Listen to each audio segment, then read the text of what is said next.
Hello mga kalingap, this is Kuya Potpot Vlog at meron tayong isang reaction video po mula po sa nakaraang live ni Kuya Jomar Vlog kung saan ay nagbabala siya na huwag maniniwala sa kumakalat na fake news at tungkol doon sa babaeng buntis na posibleng gawing pangba-blackmail pa sa kanya guys. At syempre, bago tayo magsimula ay mag-shoutout po muna tayo. May kalap shoutout po sa ama ng Kalingap na si Kuya Bal Santos Matubang. Ate Edna Vlogs, Kalingap Rabs na po ng kanyang mga kasamahan. At syempre, mega love shoutout po sa lahat ng sumusuporta sa buong team Kalingap. Ganun din po sa lahat po ng sumusuporta sa Tambalang Jomcar. Isang mapagpalang umaga, tanghali o gabi mga Kalingap, saan man kayong sulok na mundo naroroon, naway lagi po kayong gabayan ng ating poong may kapal. At ayan guys, simulan natin ang maikling reaction video guys, no? Oy, basta po ha, huwag niyo pong bawa naman yung kaibigang buntis. Naku po, nadadamay. Meron po kami nun mga picture na kaming dalawa, syempre magbarkada, may mga kasama kami, close naman po talaga kami nun. Tapos, gusto pa may nalaman pa kung gusto pang naku, gagamitin pa pong pang blackmail ata yun, di blackmail. Ayan guys, no? At ayan, narinig nyo naman ang sinabi ni Kuya Jomar tungkol dun sa mga gumagawa ng isyong lumalabas tungkol dun sa babaeng buntis at may mga picture pa sila guys, which is pinaliwanag dito ni Kuya Jomar Vlogs, no? Mga kaibigan niyang babae at nahihiya nga siya na nadadamay pa sa issue, no? O ginagawang issue o inuugnay sa kanya yung mga kaibigan niya, lalong-lalo na itong sinabihan pa nga posibleng gamitin pang-blackmail sa kanya, no? Which is hindi naman talaga po tama yung guys, no? At ayan, no, talagang tahasan yung sinagot dito, no? Huwag maniniwala sa mga fake news, ika nga guys, no? Talagang marami naglilipa ng fake news ngayon na ibinabato, no? Kay Kuya Jomar Vlog, no?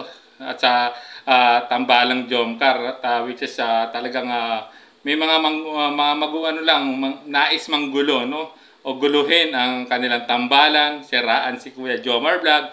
Ngunit ayan, no, pinaliwanag ni Kuya Jomar na huwag naman daw isali yung kanyang mga kaibigan.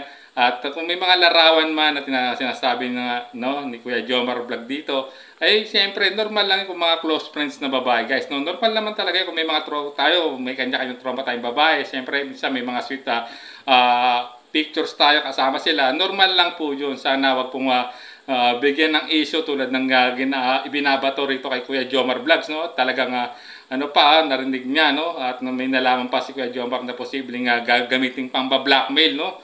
Laban sa kanya upang siraan siya, no?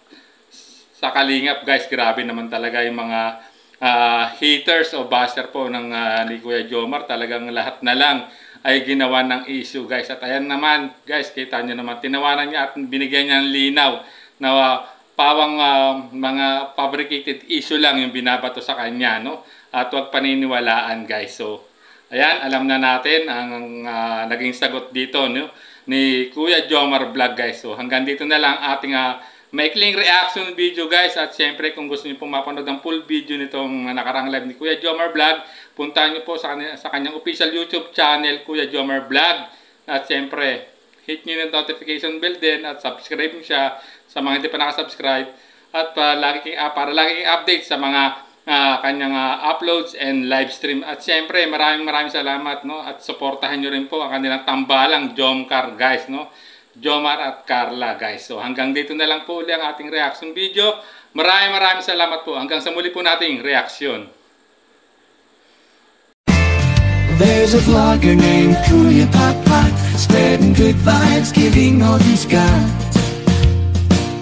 With the camera in his hand, he hits the road, capture moments, sharing stories untold. Kuya Potpot, he's the one we adore, bringing smiles, he's got so much more. In this crazy world, he is a ray of